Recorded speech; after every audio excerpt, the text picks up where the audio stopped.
یہ اللہ کی رحمتوں کا موسم بہار ہے اور اہل ایمان کے لیے کرم نوازیوں، رحمات، برکات اور انوار کا لوٹ سیل میلہ ہے، جس میں گناہ گاروں کی بخشش و مغفرت کا ساماں ہوتا ہے اور اللہ ماہ صیام کی ہر شب کو گناہ گار جہنم کی آگ سے آزاد فرماتا ہے۔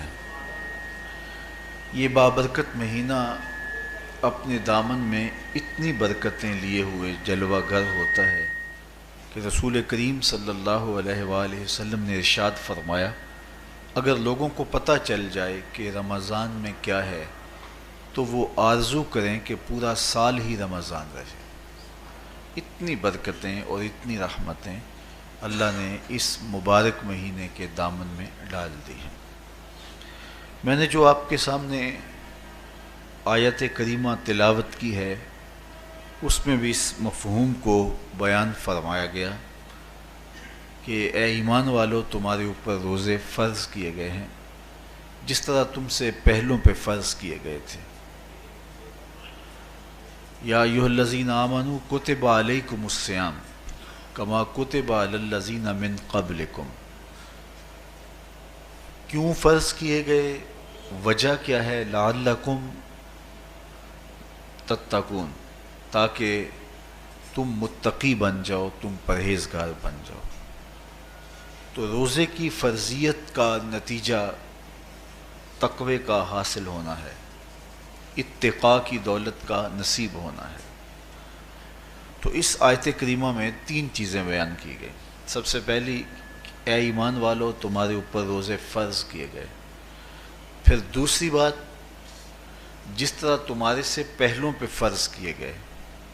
اور تیسری بات، تاکہ تمہیں تقوی کا نور نصیب ہو، تمہیں اتقاء کی دولت نصیب ہو۔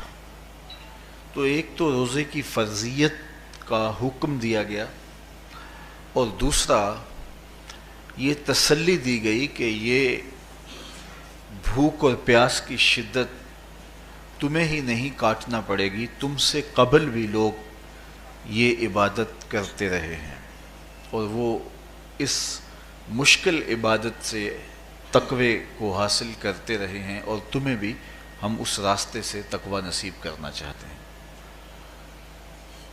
علامہ حقی علیہ رحمہ نے لکھا ہے کہ ملک تحمور الثالث، یہ حضرت آدم علیہ السلام کی اولاد سے تیسرا بادشاہ گزرا ہے، اس کے زمانے میں قحط پڑ گیا تھا، تو اس نے اپنی قوم کو یہ حکم دیا کہ ایک وقت کا کھانا آپ کھا لیں اور ایک وقت کا کھانا بچائیں اور وہ قحط زدہ علاقوں میں بھیجیں۔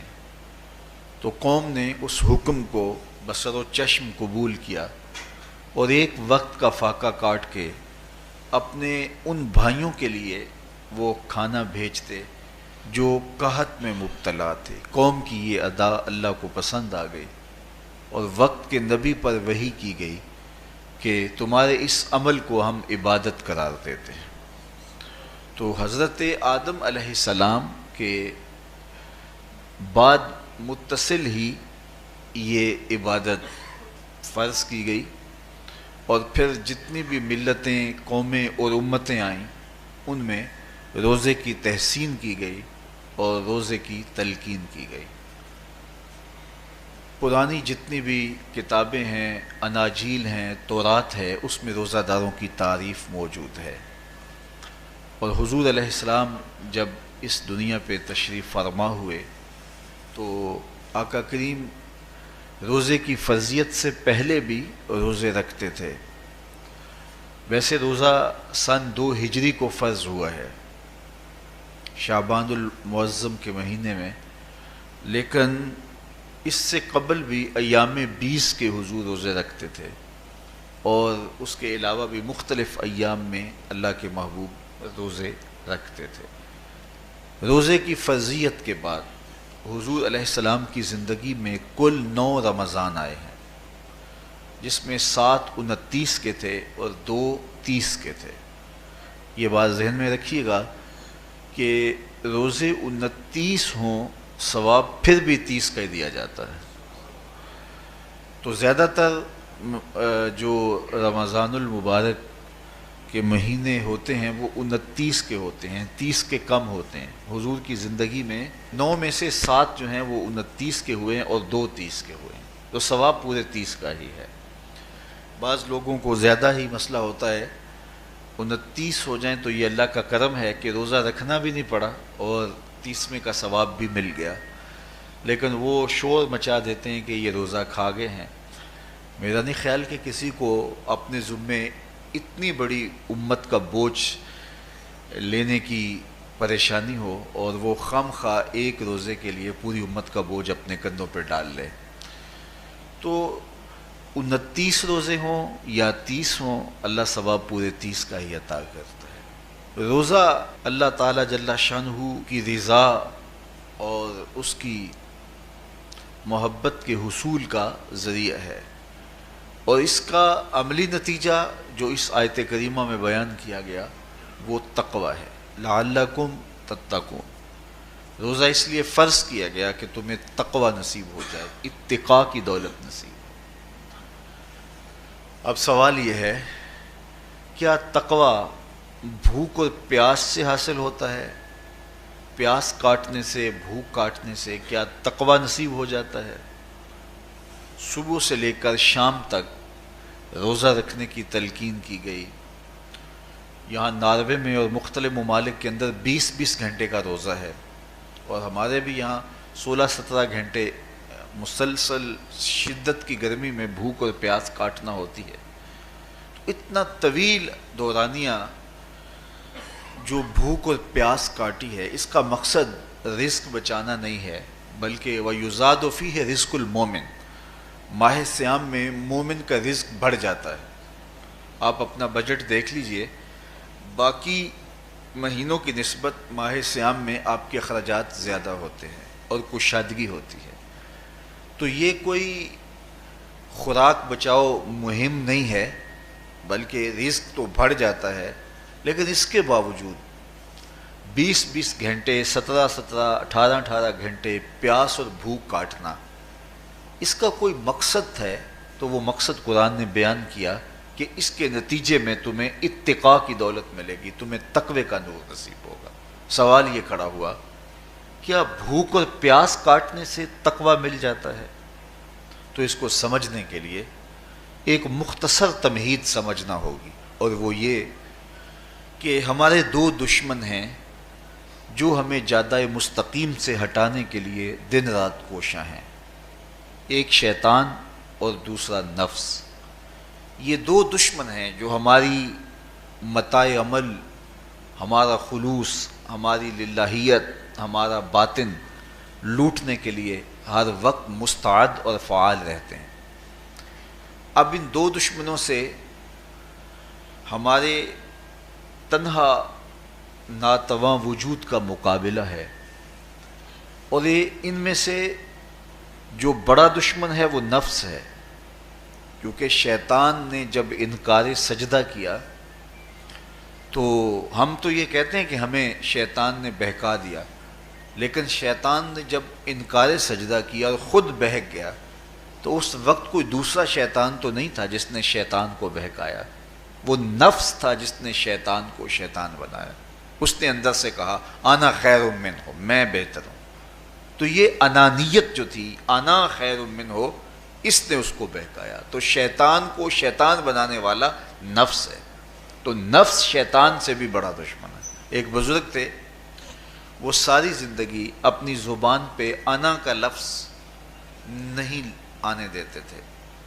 اس مفہوم کو بیان کرنا ہوتا تو وہ با الفاظ دیگر بیان کرتے. میں کا لفظ، انا کا لفظ وہ اپنی زبان پہ ساری زندگی انہوں نے جاری ہی نہیں ہونے دیا. کہتے تھے اس لفظ نے شیطان کا بیڑا غرق کر دیا، تو میں یہ لفظ زبان پہ آنے نہیں دوں گا.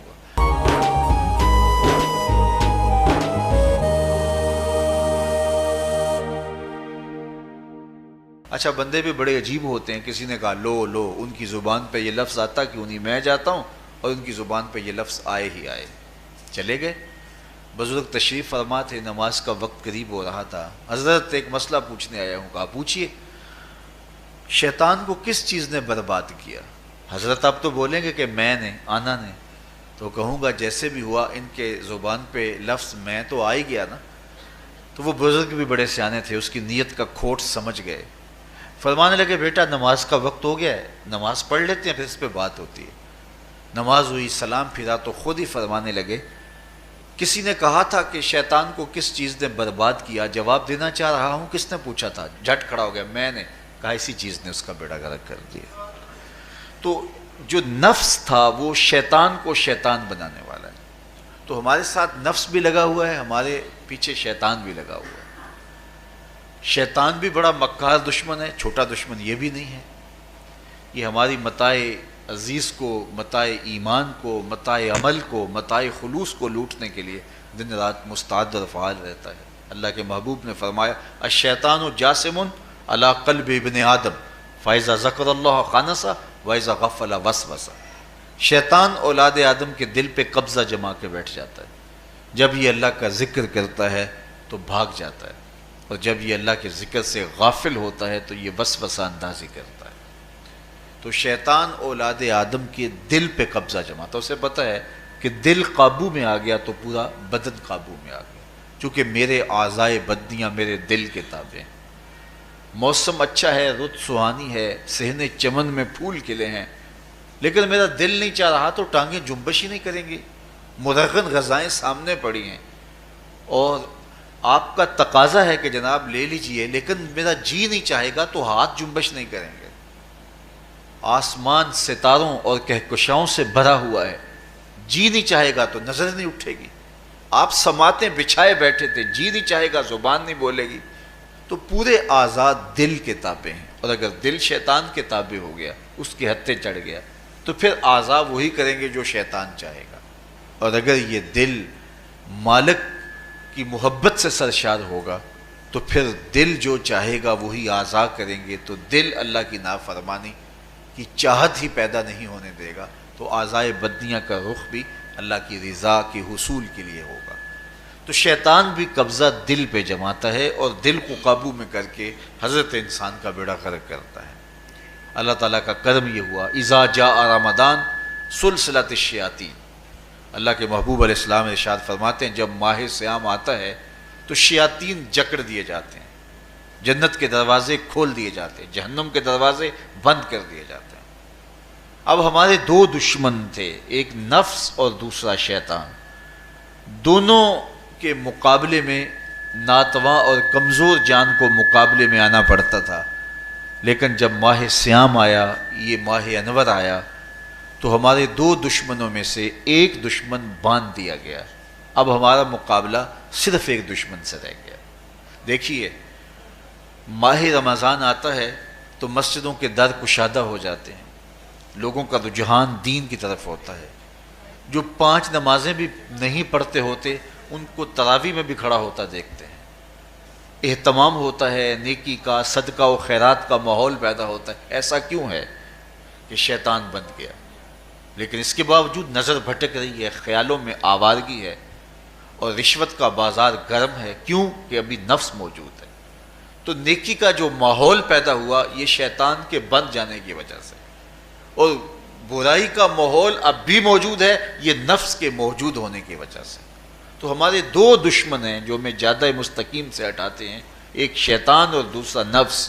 اب جب ماہ صیام آیا تو شیطان باندھ دیا گیا. اب ہمارا مقابلہ صرف نفس سے ہے، اور یہ نفس شیطان سے بھی بڑا دشمن ہے.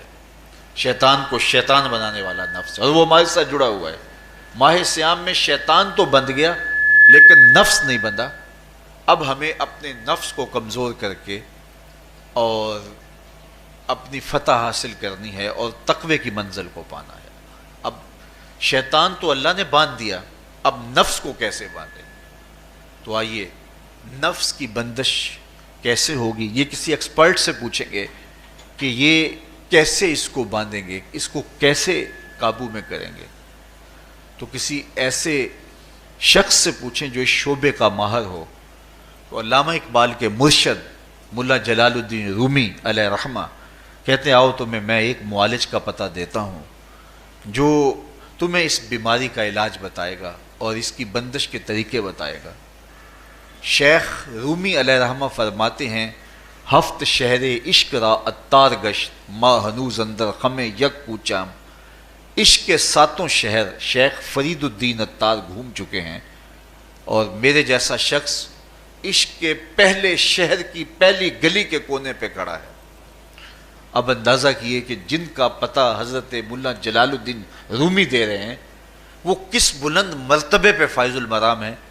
فرمایا کہ وہ عشق کے 7 شہر گھوم چکے ہیں اور میں پہلے شہر کی پہلی گلی کی نکر پہ کھڑا ہوں۔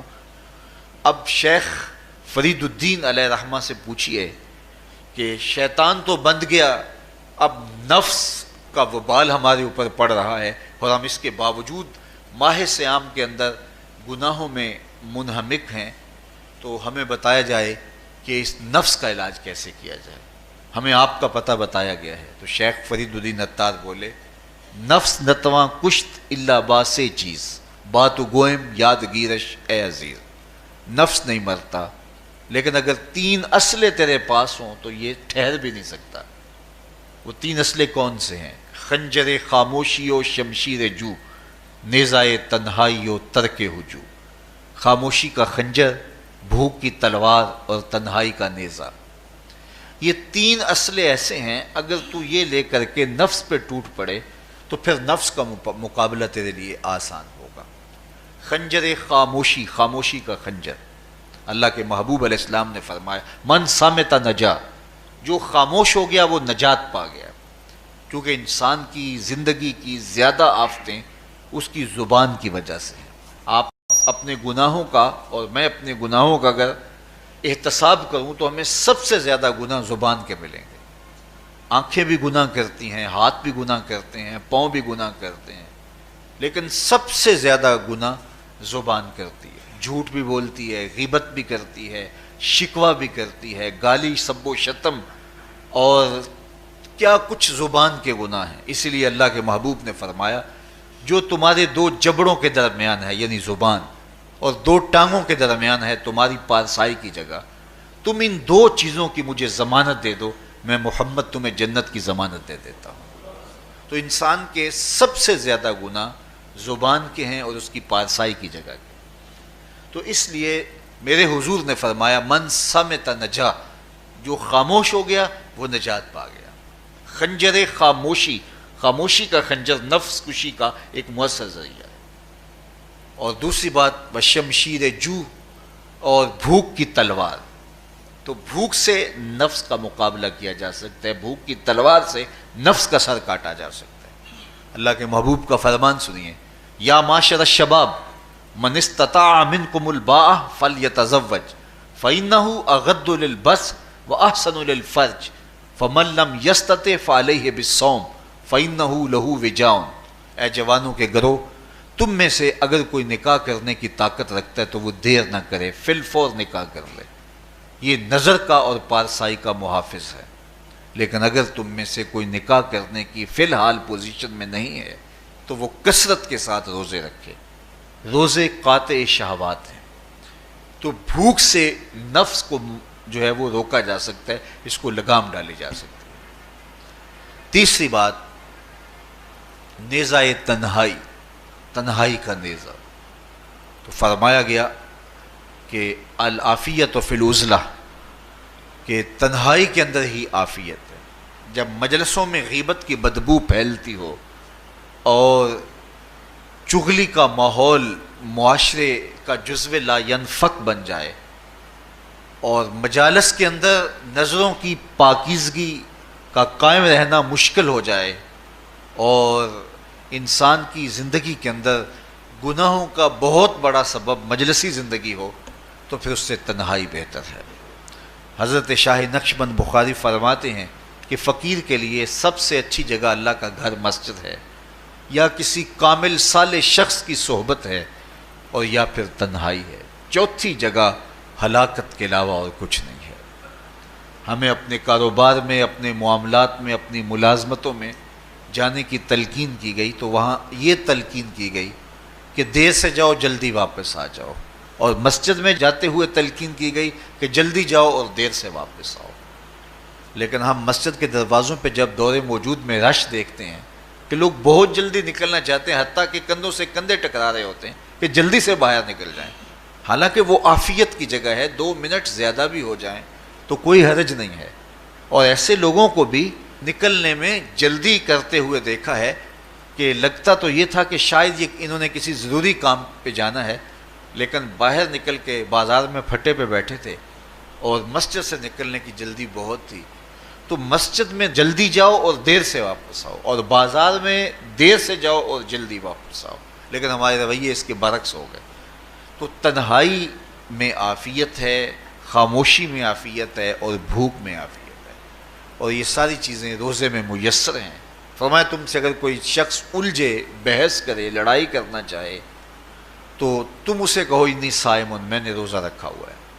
اسی طرح جو ہے وہ روزے سے آپ کو یکسوئی ملے گی، قرآن مجید کی تلاوت کا ماحول ہوگا اور تم بھوک کاٹو گے، اور یہ تینوں چیزیں تمہارے نفس کو کمزور کرنے والی ہیں۔ شیطان بند گیا، نفس کمزور ہو گیا، اور جب نفس کمزور ہو گیا، کمزور ہوتا ہے، یہ نفس مرتا نہیں ہے۔ یہ تو کوئی ہے باج فقیراں کسے نہیں ماریا، باہو ظالم چور اندر دا، یہ اندر والا چور جو ہے وہ اتنی آسانی سے قابو آتا ہی نہیں ہے، یہ پھر سر اٹھا لیتا ہے۔ اس کو جتنا کچلو، یہ کچھ عرصے کے بعد تھوڑی سی خوراک ملتی ہے تو پھر سر اٹھا لیتا ہے۔ حضرت بایزید بستامی کہتے ہیں میں نے اپنے نفس کو ایک دن کہا کہ میں تجھے خوراک بھی نہیں دیتا اور تو پھر بھی موٹا تازہ ہے، تو میرے نفس نے مجھے کہا کہ اے بایزید جب تم بازار سے گزرتے ہو تو لوگ انگلیاں اٹھا اٹھا کہتے ہیں یہ بایزید جا رہا ہے، یہ بایزید جا رہا ہے، تو مجھے میری غذا اور خوراک اس سے مل جاتی ہے۔ تو یہ خوراک ہوتی ہے نفس کی۔ تو نفس بہت ظالم ہے اور ساری زندگی اس سے لڑتے ہوئے گزرتی ہے۔ وہ کسی نے کہا تھا نا تمام عمر طوفان سے کھیلتے گزری، نیا کے ڈوبنے کا ڈر بھی رہا۔ تو یہ ساری زندگی اس طرح ٹکراتے ہوئے سے گزرتی، لیکن جب کمزور ہو جائے تو پھر یہ شیطان کو جو ہے وہ موقع نہیں دیتا ہے۔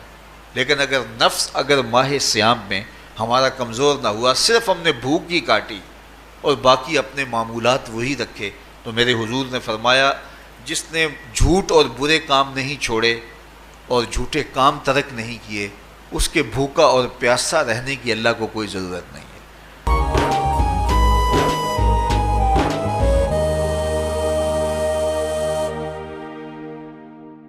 روزہ تو ایک مشق تھی، یہ تو باطن کی تطہیر کا ایک ذریعہ تھا، یہ تو من کی تہذیب کا ایک ذریعہ تھا، یہ تو نفس کی شر سے اپنے آپ کو بچانے اور شیطان کے مکر و فریب سے بچانے کا ایک ذریعہ تھا۔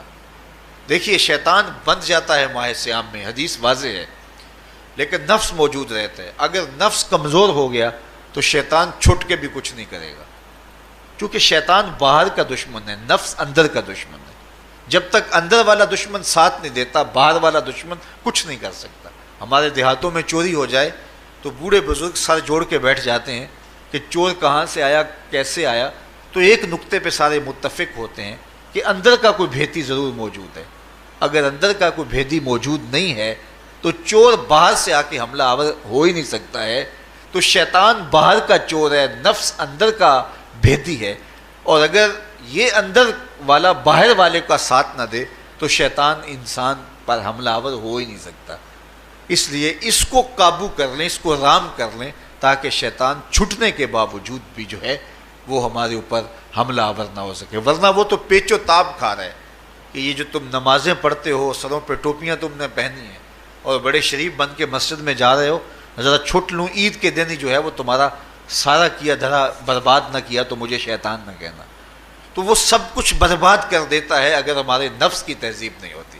تو یہ اللہ نے ایک ہمیں موقع دیا ہے، پورا 1 مہینہ ہے، ایک ورکشاپ ہے باطن کی تطہیر کے لیے اور ایک اندر کی پاکیزگی کے لیے ہمیں ایک موقع فراہم کیا گیا ہے، اور اس سے ہم بھرپور فائدہ حاصل کریں۔ قرآن مجید کی کثرت کے ساتھ تلاوت، صلاۃ التراویح میں شمولیت اور خاموشی کا اختیار کرنا، اور جو ہے وہ اللہ کے ذکر فکر کی طرف متوجہ رہنا اور بھوک کاٹنا، اس کا عملی نتیجہ یہ ہوگا کہ اتقاء کی دولت نصیب ہوگی۔ دیکھیے ماہ صیام میں ہمیں ان کاموں سے بھی روک دیا گیا جو کہ کام جائز تھے، کھانا پینا اور جو ہے وہ اپنی منکوحہ سے جنسی تعلق، یہ تو وہ امور تھے کہ جو جائز تھے، مشروع تھے، لیکن اوقات روزہ میں ان جائز کاموں سے بھی ہمیں روک دیا گیا۔ اس فلسفے کو ہمیں سمجھنا ہوگا کہ جو کام شریعت میں جائز تھے، مشروع تھے، روزہ ان سے بھی رک جانے کا نام ہے، اور جو چیزیں شریعت میں جائز ہی نہیں ہیں، جھوٹ بولنا ہے، غیبت کرنا ہے، بد نگاہی ہے اور دیگر برے اعمال ہیں، تو یہ چیزیں تو روزہ نہ بھی ہو پھر بھی ناجائز ہیں۔ تو جو چیزیں جائز تھی روزے میں ان سے بھی منع کر دیا گیا، اور جو چیزیں ناجائز ہیں تو اگر کوئی شخص ان چیزوں سے نہیں رکتا تو پھر اس نے روزہ کیا رکھا؟ ایک بندہ بھوک کاٹتا ہے لیکن جھوٹ بولتا ہے، ایک بندہ پیاس کاٹتا ہے لیکن غیبت کرتا ہے، ایک بندہ صبح سے شام تک نہ کچھ کھاتا ہے نہ کچھ پیتا ہے لیکن رشوت لیتا ہے، پھر مجھے بتائیے اس نے روزہ کیا رکھا؟ روزہ تو ایک مشق تھی کہ جو چیزیں جائز تھی ان سے بھی منع کر دیا گیا، ان سے بھی روک دیا گیا، اور جو ناجائز تھی وہ تو پہلے ہی ناجائز تھی، روزے کے بغیر بھی ناجائز تھی۔ تو اس لیے روزہ ایک مشق ہے۔ ہمارے سامنے مرغن غذا موجود ہے، ہمارے پاس سامنے ٹھنڈا مشروب موجود ہے، اور ہمیں مشق کرنے کی تلقین کی گئی کہ تمہیں بھوک ہے، شدت کی پیاس ہے، لیکن صبر کر کے دکھاؤ تم نہیں لوگے، یہ تمہاری مشق ہے۔ تو پھر جو حرام ہوگا، اللہ کی طرف سے ممنوع ہوگا، تو اس کو تم کس طرح لوگے جب تمہاری یہ مشق ہو چکی؟ لیکن ہم اس مشق کے اندر ہی جب ان سے نہیں رکیں گے تو پھر ہمارا روزہ ہی نہیں ہوگا، پھر بھوک اور پیاس کاٹنے کے علاوہ کچھ نہیں ہوگا۔ بہت سارے روزہ دار ایسے ہیں جن کا روزہ سوائے بھوک اور پیاس کاٹنے کے کچھ نہیں ہے۔ اس لیے جن چیزوں سے اللہ نے منع کیا ہے ان سے تو رکنا ہی رکنا ہے، جو چیزیں مشروع ہیں ان سے وقتی طور پہ روکا گیا تو ان سے بھی روک کر کے روزے کی تکمیل کی جائے۔ اچھا، روزے میں ایک اور چیز ہے کہ ہمارے صوفیاء مراقبہ کر کے ایک دولت پاتے ہیں، اور وہ کیا کہ اللہ دیکھ رہا ہے۔ وہ مراقبے میں بیٹھ جاتے ہیں اور اس تصور میں ڈوب جاتے ہیں کہ میرا اللہ مجھے دیکھ رہا ہے، اور یہ یقین اپنے اندر اتارتے رہتے ہیں۔ اس کا نتیجہ یہ ہوتا ہے کہ پھر گناہ کرنا مشکل ہو جاتا ہے۔ یہ تصور جب بندے کے ساتھ جڑ جاتا ہے کہ میرا اللہ مجھے دیکھ رہا ہے۔ ماہ سیام میں یہ دولت اللہ بانٹ دیتا ہے۔ جو مراقبے سے صوفیاء حاصل کرتے ہیں، اللہ تعالیٰ اس دولت کو اہل ایمان پہ چھڑک دیتا ہے۔ کڑکتی دھوپ، برستی گرمی، زبان کانٹا، ہونٹ خشک، ٹھنڈا پانی دستیاب، دروازہ مقفل، کوئی دیکھنے والا بھی نہیں ہے، لیکن بندہ ایک گھونٹ بھی نہیں پیتا، وضو کرتے بھی احتیاط کرتا ہے کوئی قطرہ حلق سے نیچے نہ اتر جائے، کیوں کہ میرا اللہ مجھے دیکھ رہا ہے۔ جو چیزیں صوفیاء کو مراقبے سے نصیب ہوتی ہیں، ماہ سیام میں اللہ اس دولت کو بانٹ دیتا ہے، چھڑک دیتا ہے، بارش کی طرح وہ دولت برستی ہے، اور یہ تصور ہمارے ساتھ جڑ جاتا ہے کہ میرا اللہ مجھے دیکھ رہا ہے۔ ہم پانی نہیں پیتے، اللہ دیکھ رہا ہے، مرغن غذائیں موجود ہیں کہ اللہ دیکھ رہا ہے۔ تو میں یہ پوچھتا ہوں کہ ہم کھانا نہیں کھاتے کہ اللہ دیکھ رہا ہے، ہم پانی نہیں پیتے کہ اللہ دیکھ رہا ہے، لیکن جب رشوت لے رہے ہوتے ہیں اللہ اس وقت نہیں دیکھتا؟ جب نظر بھٹک رہی ہوتی ہے اللہ اس وقت نہیں دیکھتا؟ جب خیال بہک رہا ہوتا ہے اللہ اس وقت نہیں دیکھتا؟ جب سوچوں میں آوارگی آتی ہے اللہ اس وقت نہیں دیکھتا؟ تو یہ صرف وہ کھانے اور پینے کو ہی دیکھ رہا ہے، باقی امور زندگی کو نہیں دیکھ رہا، اور وہ کیا صرف رمضان میں دیکھتا ہے، غیر رمضان میں نہیں دیکھتا؟ تو یہ جو نور اترا تھا ماہ سیام میں، اس کو اپنے اندر اگر جذب کر لیا جائے تو زندگی سنور جاتی ہے۔ جو مراقبوں سے حاصل ہوتا تھا ماہ سیام میں، وہ میںہ کی طرح برسا، اور ہم اس کے اپنے اندر سمو لیں، جذب کر لیں، تو نتیجہ یہ ہوگا کہ ہماری زندگی نور نہ لا نور ہو جائے گی۔ اور یہ تصور جب انسان کی زندگی میں جم جائے تو یہ گناہوں سے روکنے کا مؤثر ذریعہ ہے کہ میرا اللہ مجھے دیکھ رہا ہے۔ مجھے بتائیے اس سے بڑا ہیجان انگیز بھی کوئی منظر ہو سکتا ہے کہ حسن کی پتلی ہے، اور جو ہے وہ اس کی ایک ایک ادا اور اشوے سے قیامتیں پھوٹتی ہیں، اور وہ خود جناب یوسف کے سامنے اپنے حسن کو پیش کر رہی ہے، ساتوں دروازے بھی مکفل ہیں، بت کے اوپر بھی کپڑا ڈال لیا، اور زلیخا حضرت یوسف کو خود کہہ رہی ہے تالک یوسف اب تو آ جاؤ نا، ذرا آنکھ اٹھا کے میرے جلوے دیکھو۔ لیکن جناب یوسف کیا بولتے ہیں؟ قال معاذ اللہ، میں اللہ کی پناہ میں آتا ہوں۔ کہا تو 7 دروازے بند کر کے لوگوں کی نظروں سے چھپ گئی، اور موٹا کھیس ڈال کے اپنے زوم میں اپنے اس جھوٹے خدا سے بھی شرم کرتی ہے اور اس سے چھپ گئی، میں اس خدا سے حیا کیوں نہ کروں جو 7ویں کوٹھڑی میں بھی دیکھ رہا ہے۔ پھر اتنی روشنیاں برسی، اتنا یقین برسا کہ گناہ کیا، گناہ کا تصور بھی محال ہو گیا۔ تو مجھے بتائیے کتنا ہیجان انگیز منظر تھا جب حسن قدموں میں بچھنے کے لیے خود بےتاب تھا، اور حضرت یوسف جوان رانا ہیں، جوانی اور شباب پورے بانکپن پہ ہے، اور ادھر حسن مچل مچل کے قدموں میں بچھ رہا ہے، لیکن یہ جذبہ کہ میرا اللہ مجھے دیکھ رہا ہے ایسی رکاوٹ بنتا ہے، قال معاذ اللہ، کہا میں اللہ کی پناہ میں آتا ہوں۔ تو یہ یقین جب بندے کے ساتھ جڑ جاتا ہے کہ میرا اللہ مجھے دیکھ رہا ہے، تو پھر انسان کے لیے گناہ سے بچنا کوئی مشکل نہیں ہوتا۔ گھر میں فاقے ہوں، مشکل میں بندہ پھنسا ہو اور اس کو رشوت مل رہی ہو، تو پھر اپنا ہاتھ روکنا بڑا مشکل ہوتا ہے، بلکتے بچوں کا خیال آتا ہے۔ لیکن جب یہ خیال ہو کہ میرا رب میرا رازق ہے اور میرے اس عمل کو دیکھ رہا ہے، تو پھر بندہ اس کو پرے کا کی حیثیت بھی نہیں دیتا، اور جب وہ پاؤں کی ٹھوکر پہ بھی نہ رکھے تو پھر اللہ فرماتا ہے وَيَرْزُقُهُ مِنْ حَيْثُ لَا يَحْتَسِبُ، تو یہ کر کے دیکھ، میں تجھے وہاں سے رزق دوں گا جہاں سے تجھے گمان بھی نہیں ہوگا۔ تو اپنے یقین کو کھڑا کر کے دیکھ، میرے اوپر اعتماد کر کے دیکھ۔ میرے حضور نے فرمایا اللہ پر توکل کرنے کا جو حق ہے اگر تم ادا کرو، وہ تمہیں ایسے رزق دے جیسے پرندوں کو عطا کرتا ہے۔ صبح گھر سے نکلتے ہیں خالی پیٹ ہوتے ہیں، ہمیں تو پتہ ہے دفتر میں جانا ہے، ہمیں تو پتہ ہے دکان پہ جانا ہے، ہمیں تو پتہ ہے فیکٹری میں جانا ہے، ہمیں تو پتہ ہے کہ ہم نے فلاں جگہ جا کے دہاڑی لگانی، لیکن ان کا کوئی کاروبار نہیں ہوتا، کوئی فیکٹری نہیں ہوتی۔ جدھر جی آیا صبح جو ہے وہ اڑان بھر دی، بند توکل پنچھی اڑ دے، خرچ نہ پلے زیرہ ہو، نہ کوئی راس ہے نہ کوئی کاروبار ہے، لیکن کبھی ایسا نہ ہوا کہ شام کو خالی پیٹ آئے ہوں۔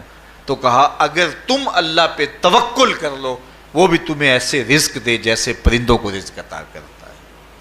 پرندوں میں سے ایک پرندہ ہے ہنس، یہ سچے موتی کھاتا ہے، اور آپ پنساری کے پاس موتی لینے جائیں تو ہزاروں روپے تولے کے ماشے کے حساب سے آپ لیں، تو پھر بھی آپ سوچتے ہیں کہ پتہ نہیں یہ خالص دیے یا نہیں دیے۔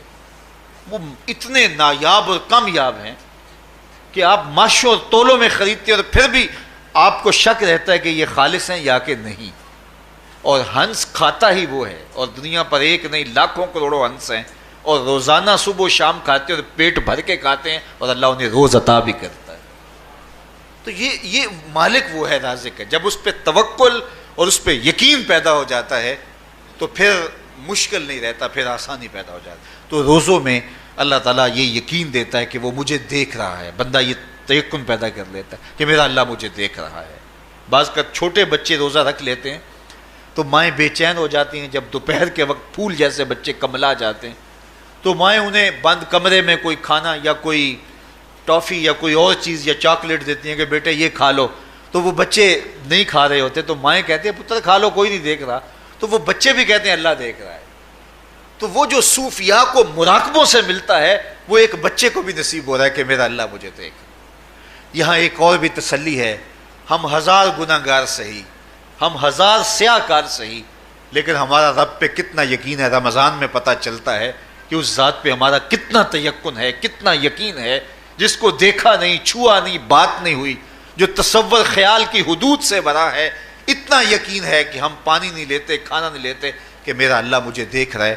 کاش کہ اس کو ہم اپنی پوری زندگی میں پھیلا لیں، اور اس کو زندگی میں جب ہم طاری کر لیں گے تو پھر گناہ کرنا محال اور ناممکن ہو جائے گا، اور زندگی نور علی نور ہو جائے گی، اور یہی تقوی کا حصول ہے۔ تو فرمایا اے ایمان والو، تمہارے اوپر روزے فرض کر دیے گئے جس طرح تم سے پہلوں پہ فرض کیے گئے تھے، لعلکم تتقون، تاکہ تم متقی بن جاؤ، تاکہ تم پرہیزگار بن جاؤ۔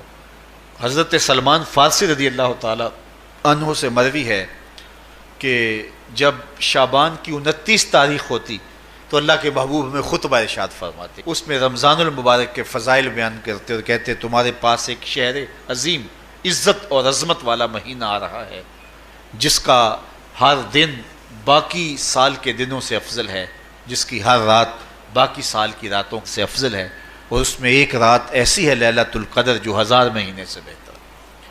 تو یہ اللہ تعالیٰ کی رحمتوں کا روپ ہے، رحمتوں کے دروازے کھول دیے جاتے ہیں، اور روزہ دار کا روزہ بالخصوص عصر کے وقت، شام کے وقت، پچھلے پہر روزہ دار کے خالی معدے سے جو ایک بو اٹھتی ہے، مہک اٹھتی ہے، اللہ کو کستوری سے بھی زیادہ محبوب ہوتی ہے۔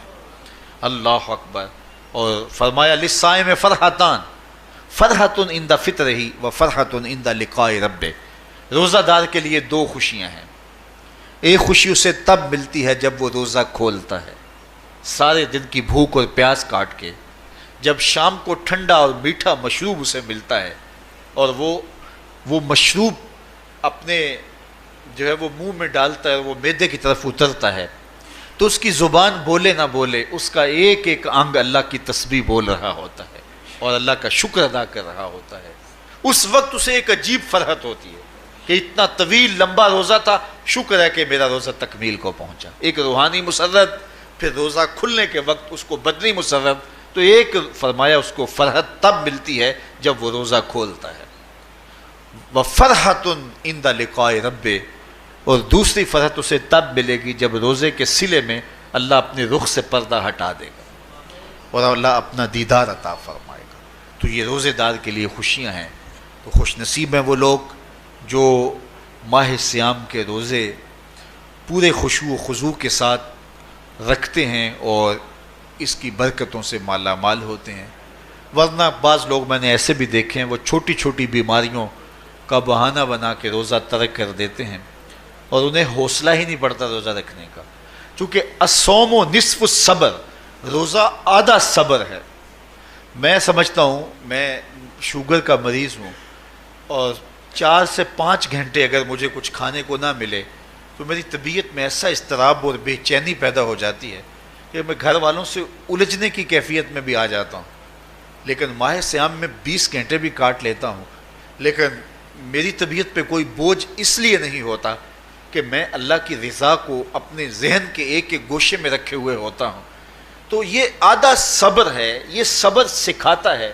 اور پھر روزے سے جب ہم بھوک کاٹتے ہیں تو غربا، مساکین، وہ لوگ جو بیچارے بھوک اور پیاس کاٹ کے زندگی گزارتے ہیں، ان کا بھی ہمیں خیال آتا ہے کہ ہمیں تو اپنے اختیار سے چند لمحوں کے لیے بھوک کاٹنی پڑی، تو اس کی کلفت اور اس کی اذیت اتنی ہے۔